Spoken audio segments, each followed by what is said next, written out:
Hello बच्चों, कैसे आप लोग? उम्मीद करते हैं आप सब भी अच्छे होंगे। तो आज हम पढ़ाएंगे triangles, chapter number 6 of class 10th। तो सबसे पहले ट्रायंगल्स होते क्या है? ट्रायंगल्स होते हैं ए पॉलीगन विथ 3 साइड्स। एक ऐसा पॉलीगन जिसकी कितनी साइड है? 3 साइडें होती है। पॉलीगन क्या होता है? एक नंबर ऑफ साइड से बंद आकृति, कोई भी क्लोज फिगर हो जिसमें n नंबर ऑफ साइड्स हो। कम से कम साइड कितनी होगी? 3 होंगी। तो एक पॉलीगन होता है जिसके अंदर 3 साइड्स होती है और 3 वर्टेक्स होते हैं और 3 ही एंगल होते हैं। ठीक है, तो उस शेप को क्या कहते हैं? ट्राइंगल। ठीक है, और ट्राइंगल के अंदर हम पढ़ेंगे सिमिलर ट्रायंगल्स किस टाइप की होती है। इससे पहले हमने जो 9th क्लास में चैप्टर पढ़ा था ट्रायंगल्स, उसमें क्या पढ़ा था? कॉन्ग्रुएंट के बारे में। कॉन्ग्रुएंट क्या होता है? देखो, कॉन्ग्रुएंट फिगर वो फिगर होते हैं in which those figure in which have same shape, जिसकी शेप क्या हो? सेम हो, एंड ऑफ इक्वल साइज, और उनका साइज भी क्या हो? इक्वल हो। मतलब शेप भी सेम होनी चाहिए और साइज भी क्या होना चाहिए? बराबर होने चाहिए, छोटे बड़े नहीं होंगे, और शेप एक जैसी होगी। तो उसको क्या कहेंगे? Congruent figure. जैसे हमारे पास ये 2 मोबाइल है, ठीक है। अगर इन मोबाइलों की शेप और साइज दोनों चीजें सेम है तो क्या होंगे? ये फिगर कॉन्ग्रुएंट होंगे। एग्जांपल के लिए देखते हैं। जैसे सामने इस मोबाइल को रखा हमने, ठीक है, तो क्या होगा? पीछे का मोबाइल अगर दिख रहा है तो ये कॉन्ग्रुएंट नहीं है। ठीक है। दूसरा, अगर नहीं दिख रहा तो हम उल्टा करेंगे इसको। अब सामने वाला जो मोबाइल है, इसके जो पीछे दूसरा मोबाइल है, ठीक है, दूसरा फिगर जो भी शेप है वो अगर रखी हुई है, वो अगर हमें नहीं दिखाई दे रही तो क्या होगा? ये कॉन्ग्रुएंट होगा। दोनों कंडीशन में, मतलब एक बार पहले फिगर को आगे रखेंगे, एक बार दूसरे फिगर को आगे रखेंगे। अगर ऐसा है, पीछे वाला फिगर नहीं दिख रहा है, उस केस में दोनों फिगर्स क्या होंगे? कॉन्ग्रुएंट होंगे। ठीक है। इसके बाद पढ़ते हैं हम सिमिलर ट्रायंगल्स। सिमिलर ट्रायंगल कौन सी होती है? Those figure which have same shapes but need not to be same size. Shape एक जैसी होनी चाहिए और साइज जरूरी नहीं है कि इक्वल हो। जैसे इसके अंदर एग्जांपल लेते हैं, तो कोई भी स्क्वायर है, ठीक है। अब शेप तो दोनों एक जैसी हैं बिल्कुल, लेकिन साइज इनका अलग अलग है, तो क्या हो गए? सिमिलर हो सकते हैं।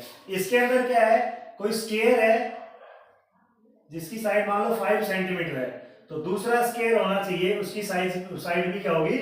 5 सेंटीमीटर होगी, तो ही ये कॉन्ग्रुएंट है, नहीं तो नहीं है। अगर ये 5.2 हो गई तो कॉन्ग्रुएंट नहीं है। इसमें ये साइड अगर 2 सेंटीमीटर है और ये है 5 सेंटीमीटर, तो दोनों सिमिलर है। ठीक है। सिमिलर के अंदर क्या बता रहे हैं हम?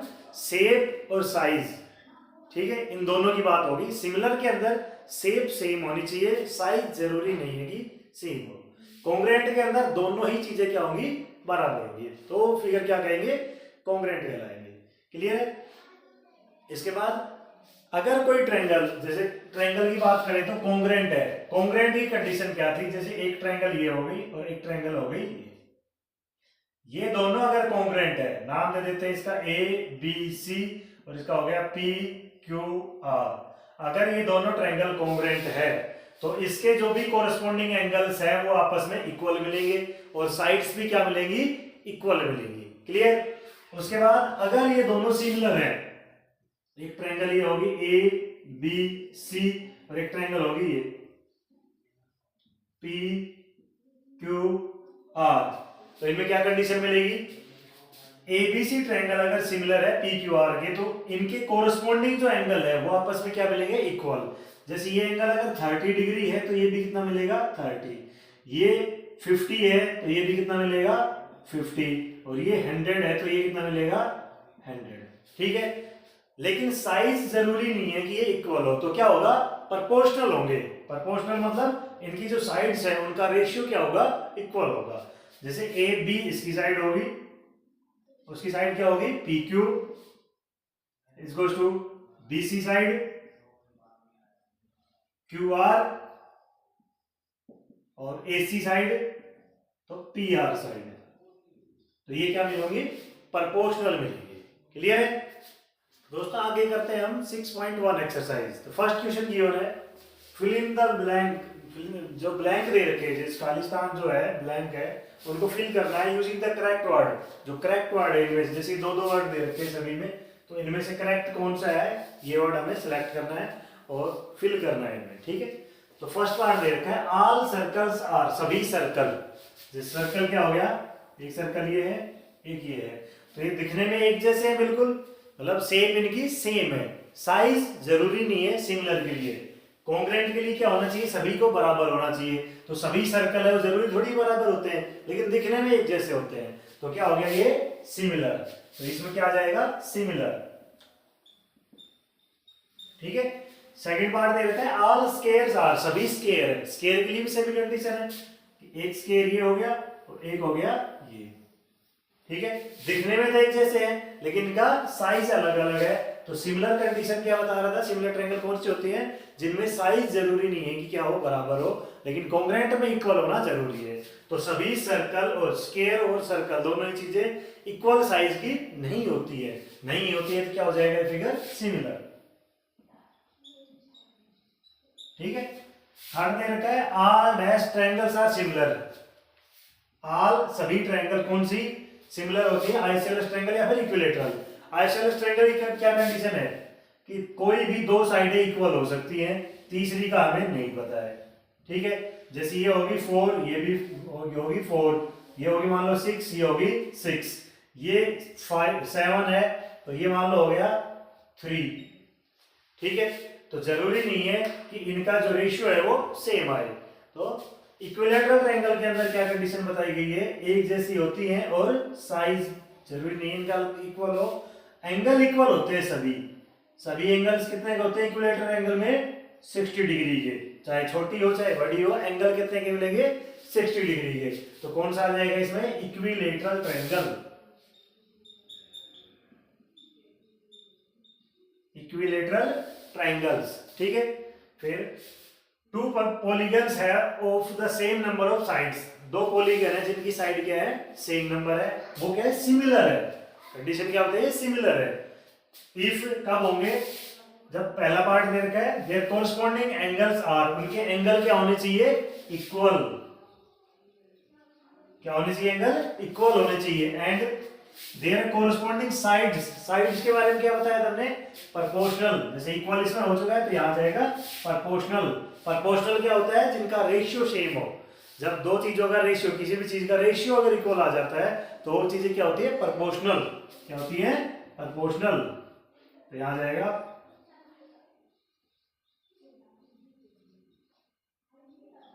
प्रोपोर्शनल। क्लियर, ये था हमारा फर्स्ट क्वेश्चन। अब देखते हैं second question. Second question given है, give two example of similar figure. पहले पार्ट में पूछा सिमिलर फिगर के एग्जांपल दीजिए दो। सिमिलर फिगर के अंदर जैसे एक तो हो गया सर्कल, ठीक है, क्या हो गया, सर्कल। एक हो गया कोई भी स्क्वायर, ठीक है, या फिर इक्विलेटरल ट्रायंगल भी कह सकते हैं। ठीक है, उसके बाद है non similar figure. Non similar मतलब सिमिलर नहीं है। एक हमने कह दिया सर्कल और एक कह दिया इसके साथ में स्क्वायर। ठीक है, एक कह दिया हमने ट्रायंगल और एक कह दिया हमने रेक्टेंगल। ठीक है, तो सिमिलर कैसे हैं, ये दिखने में एक जैसे हैं, साइज अलग हो सकता है, कोई दिक्कत नहीं है। यहाँ पर साइड्स प्रोपोर्शनल होती हैं और एंगल सभी इक्वल होते हैं, तो ये सिमिलर है। इसके अंदर साइड का कोई मतलब नहीं है, इसके अंदर रेडियस होता है, इसमें लेंथ और विड्थ होती है।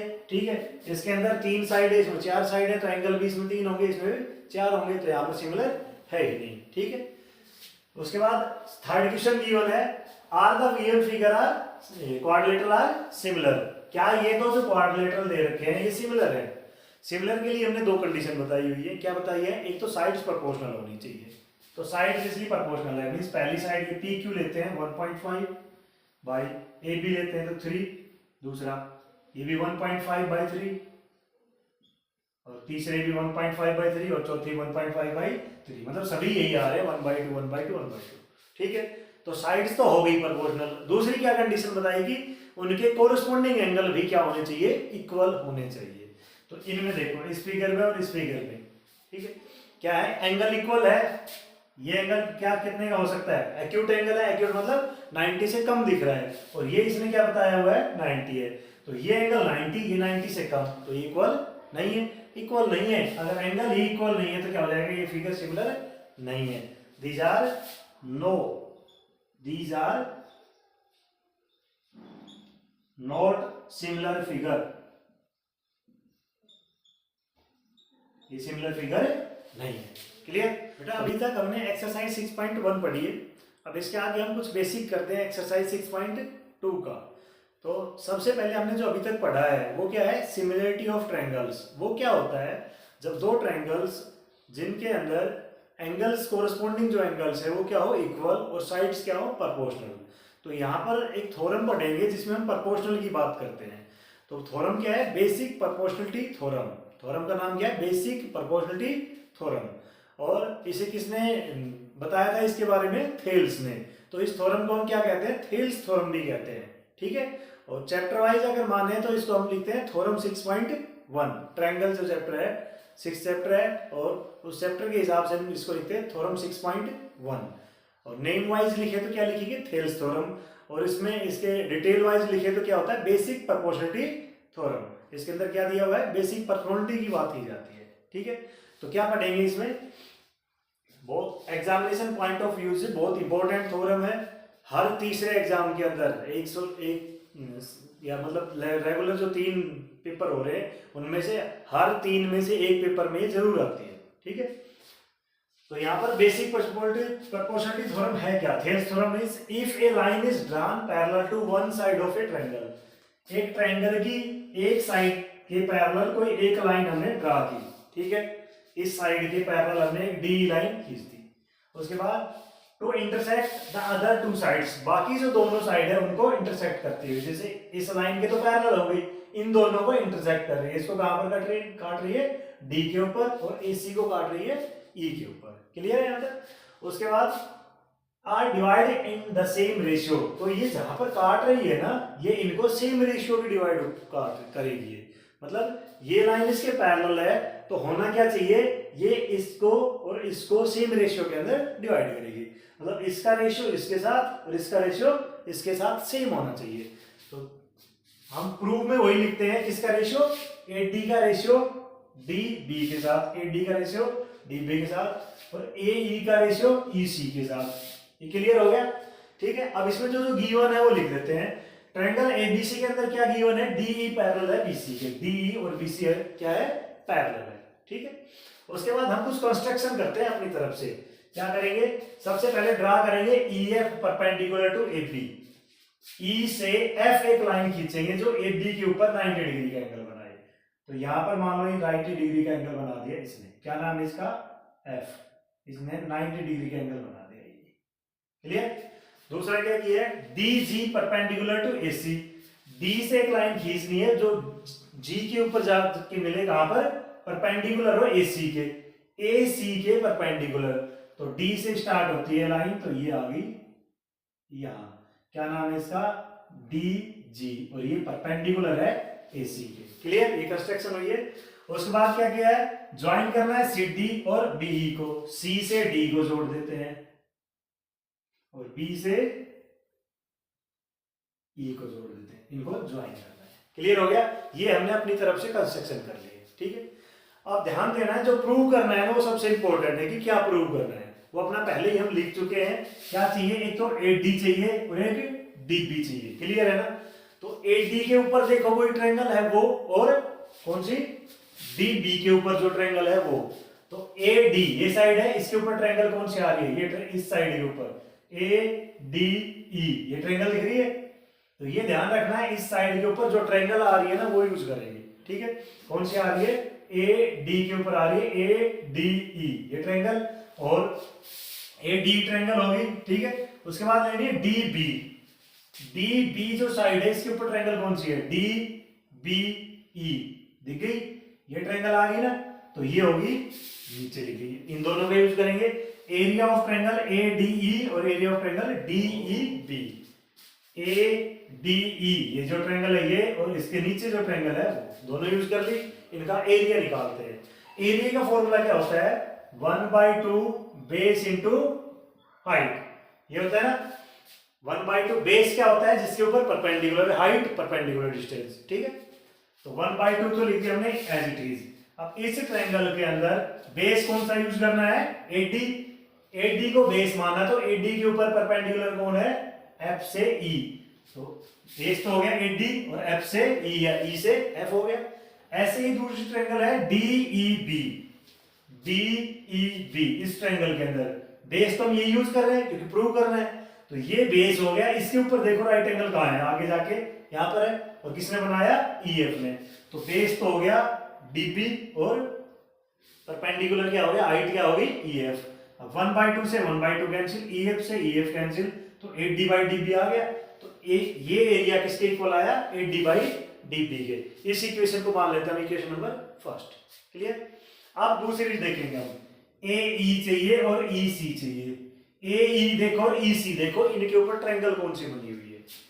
ए ई के ऊपर एक तो ये ट्रायंगल है, कौन सी है, वही ए डी ई, और यहां लिख दिया ए डी ई। फिर ई सी, ई से सी जो साइड है इसके ऊपर ट्रायंगल ये दिख रही, ठीक है ना। तो क्या लिखेंगे इसको, ई सी डी। तो ई डी सी या ई सी डी कैसे लिख सकते हैं, इनका एरिया देखो। ध्यान रखना बेस किसको मानना है, इन्हीं को मानना है। तो ए ई बेस मान लेंगे इसमें, इस ट्रायंगल के अंदर बेस हो गया ए ई, परपेंडिकुलर कौन है इसके ऊपर, डीजी। तो ए ई परपेंडिकुलर हो गया, डीजी हो गया हाइट, और सॉरी ए ई बेस और डीजी हाइट, तो 1/2 साथ में रहेगा ये फॉर्मूले के हिसाब से, ठीक है।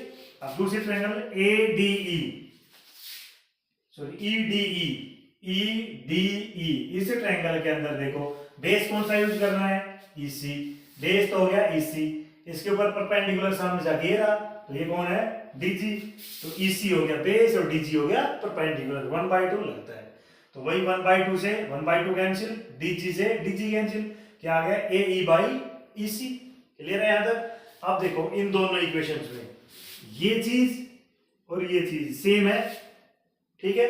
अब ये देखो ये दूसरी चीज, area of D E B और E D C, D B E और ई डी सी, ठीक है। क्लियर है ना चीज। अब यहां 9th क्लास के अंदर आपने एक चीज पढ़ी होगी, जैसे दो लाइनें हैं पैरेलल, ठीक है, इनमें दो ट्रायंगल बनी हुई है, एक मान लो ये ट्रायंगल होगी, ठीक है, एक क्या होगी, ये ट्रायंगल होगी। ये दो ट्रायंगल है, एक तो ये और एक ये। तो थ्योरम क्या थी 9th क्लास में आपने क्या पढ़ा था कि दो पैरेलल लाइनों के बीच में और सेम बेस के ऊपर अगर दो अलग अलग ट्रायंगल बनती हैं तो उनका एरिया क्या होता है, सेम होता है। तो ये दोनों पैरेलल लाइन है, इनके बेस क्या है, ये सेम है, और एक ट्रायंगल तो ये है और एक ट्रायंगल ये है, ठीक है। अब उल्टा देखो इसी चीज को, बेस मान लेते हैं इसको यहां से यहां, ये हटा देते हैं, समझ लो नहीं है। तो यहां से एक तो होगी ट्रायंगल ये और एक ट्रायंगल होगी ये। अब उल्टा कर दिया तो भी सेम कंडीशन होगी ना, ये दोनों पैरेलल के बीच में सेम बेस है, बेस वही होना चाहिए, कंडीशन ये दोनों का, ठीक है। बेस अगर सेम है तो दो पैरेलल लाइनों के बीच में दो ट्रायंगल अगर बनती है तो उनके एरिया क्या होता है, इक्वल। तो यहां से यही लिख दिया कि दो पैरेलल लाइनों के बीच में दो ट्रायंगल अगर बनती है सेम बेस को लेकर तो उनका एरिया क्या होगा, इक्वल। अब यहां पर वही है, इस पैरेलल के और इस पैरेलल के बीच में बेस ये मान के एक ट्रायंगल तो ये बन रही है और बेस ये मान के एक ट्रायंगल ये बन रही है, इन्हीं दो पैरेलल के बीच में है, तो इनका एरिया क्या होगा, इक्वल होगा। तो यहां से अगर ये दोनों आपस में इक्वल है तो ये दोनों भी क्या हो जाएंगे, इक्वल। तो इस इक्वेशन से, पहली इक्वेशन से दूसरी इक्वेशन से, और क्या लिखा हमने, ये दोनों एरिया इक्वल, तो ये लिखिए यहाँ पर ये दोनों क्या हो गए, इक्वल। तो फ्रॉम इक्वेशन फर्स्ट, सेकंड और थर्ड में ये दोनों आपस में इक्वल है, ये बता रहा है। फिर ये दोनों अपने आप हो जाएंगे, तो ये दोनों इक्वल हो गए, और यही हमें क्या चाहिए था, प्रूफ हो चाहिए था, ठीक है। तो ये थी अपनी basic proportionality theorem. Clear.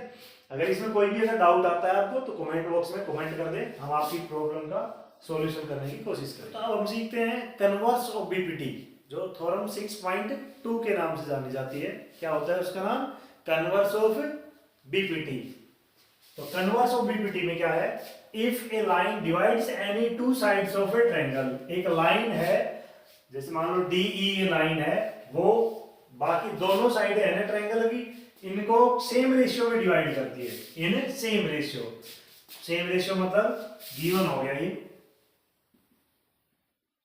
Given लिख देते हैं। क्या है कि ये लाइन इसको और इसको सेम रेशियो में डिवाइड कर रही है, मतलब AD/DB, AD/DB इक्वल हो गया AE/EC।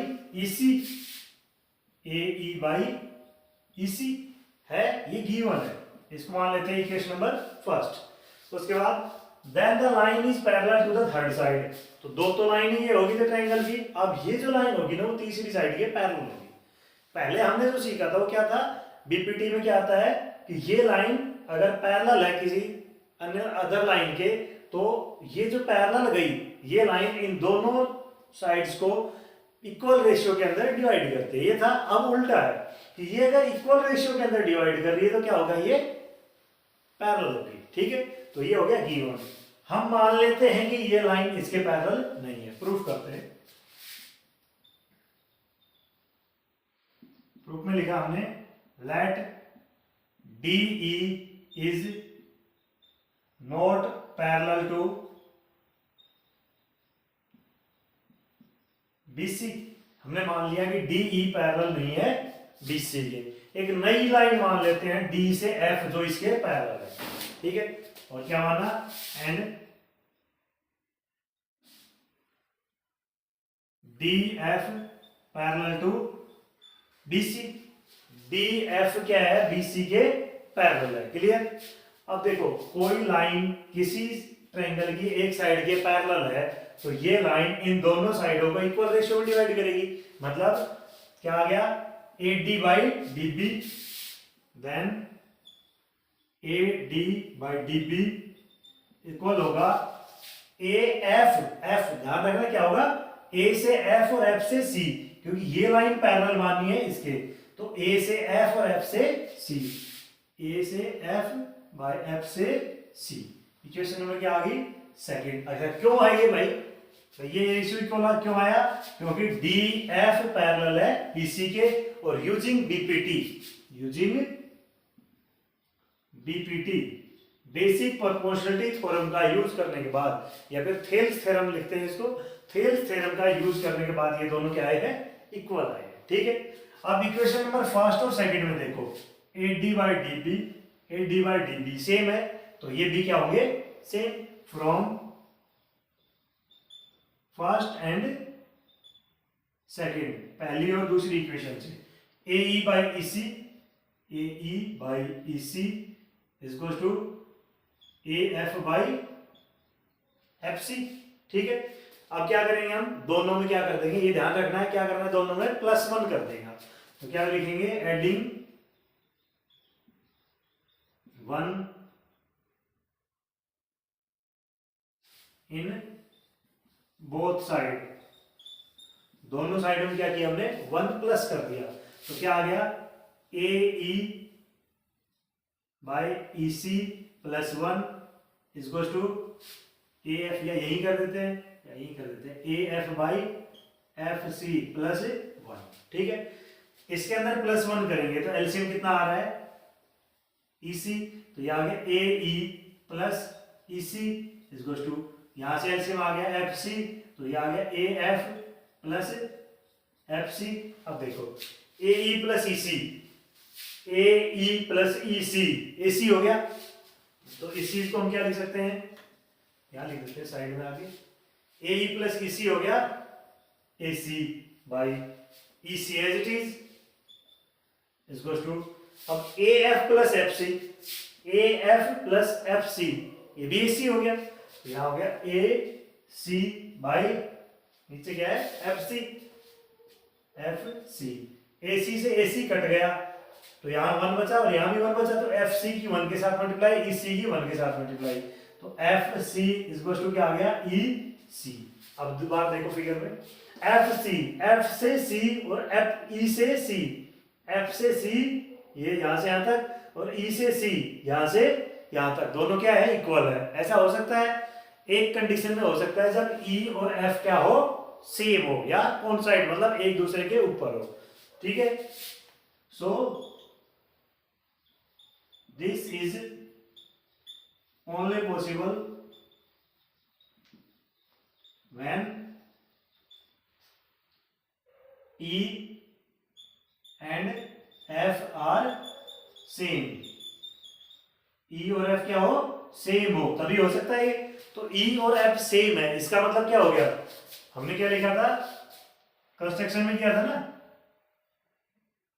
कहाँ की थी कंस्ट्रक्शन, हमने की थी डीएफ, हाँ ये था डीएफ और बीसी पैरेलल लिए थे, तो एफ की बजाय क्या है वो ई है, तो क्या हो जाएगा, सो ई डी या D E parallel to BC, hence prove.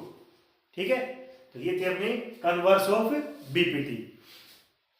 इसके बाद हम जो नेक्स्ट एक्सरसाइज है, जिसके बेसिक पे जो एक्सरसाइज है वो अगली वीडियो में देखते हैं। ठीक है, अगर आपको ये वीडियो अच्छी लगी हो तो लाइक करें, दोस्तों के साथ शेयर करें और चैनल को सब्सक्राइब करें।